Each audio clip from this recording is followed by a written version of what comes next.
what is NBA basketball? Now, I say NBA basketball because I'm specifically talking about the NBA, not the European or Australian or any other leagues. So let's say you want to get into basketball. Where do you start? Well, first off, let's start with the NBA's history.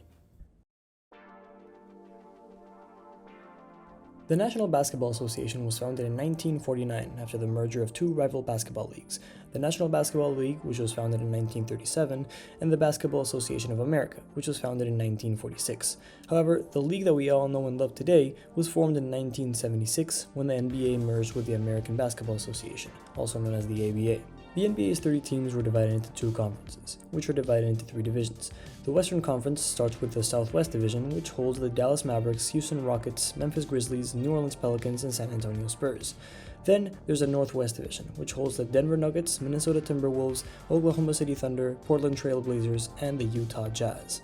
Then there's the Pacific Division, which holds the Golden State Warriors, Los Angeles Clippers, Los Angeles Lakers, Phoenix Suns, and Sacramento Kings. However, side note, the divisions aren't really all that important for beginners, it's just a nice way of finding the teams based on their locations. All you really need to know are the Eastern and Western conferences. Now moving on to the Eastern Conference, the Atlantic Division holds the Boston Celtics, Brooklyn Nets, New York Knicks, Philadelphia 76ers, and the Toronto Raptors. The Central Division contains the Chicago Bulls, Cleveland Cavaliers, Detroit Pistons, Indiana Pacers, and the Milwaukee Bucks. And finally, the Southeast Division, which contains the Atlanta Hawks, Charlotte Hornets, Miami Heat, Orlando Magic, and the Washington Wizards. All of these teams go through four main stages throughout the year.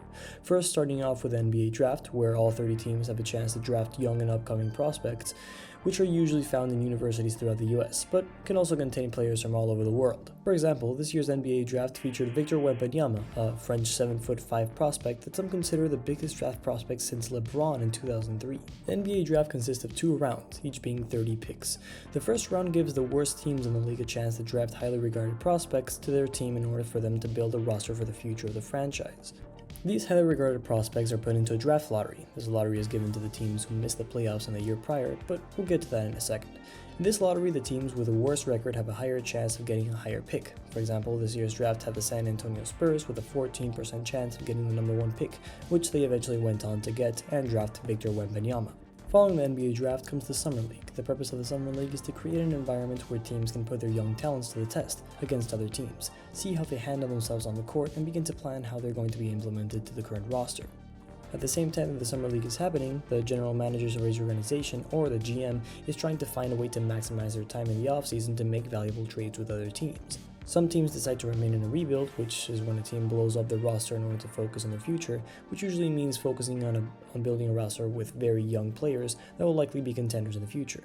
But there are also teams that want to maximize their time with their current stars in order to remain contenders in order to win a championship. And at the end of the day, the ultimate goal of the NBA is to win a championship. So the offseason is time for the players to train up for the season and for teams to make meaningful moves in order for them to create better rosters for the regular season and ultimately win a chip. Now, right before the regular season begins, there's the preseason, but no one watches that shit, so we move on to the regular season. I'm just kidding. Preseason is literally just a warm-up for the regular season. It's also when the beginning of the training camp for each team begins. Then, on to the regular season. This is the longest section of the yearly NBA cycle, starting off in October and ending off in April. The regular season requires the teams play 82 games apiece. Typically, the regular season goes on uninterrupted until February, but this year Adam Silver, aka the NBA Commissioner, issued for the NBA to have an in-season tournament, and I really don't know why the fuck they did this, so I'll let Richard Jefferson explain. All right, everybody, the NBA first ever in-season tournament is now official. But how does it work? Like this. First up is group play.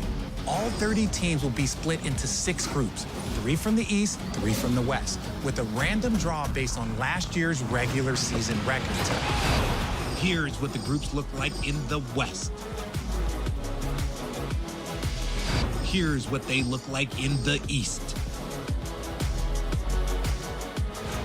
Each team in a group plays each other one time. A total of 4 games, 2 at home, 2 on the road. 1, 2, 3, yeah. Now those games happen Tuesdays and Fridays in November, so set your calendar. Basically, these regular season NBA games also count as tournament games. Alright, that's enough out of you, Baldy. I'm running out of time.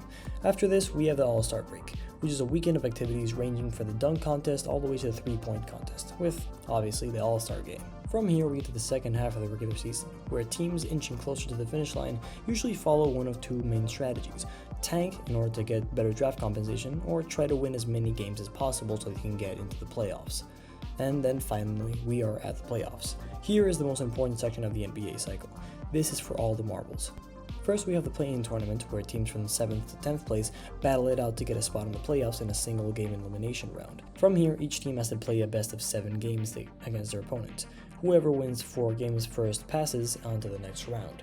This applies to every round, including the NBA Finals, where the best team wins the Larry O'Brien Trophy and is crowned NBA champions. And from here, we go to the NBA offseason, where the cycle repeats once again.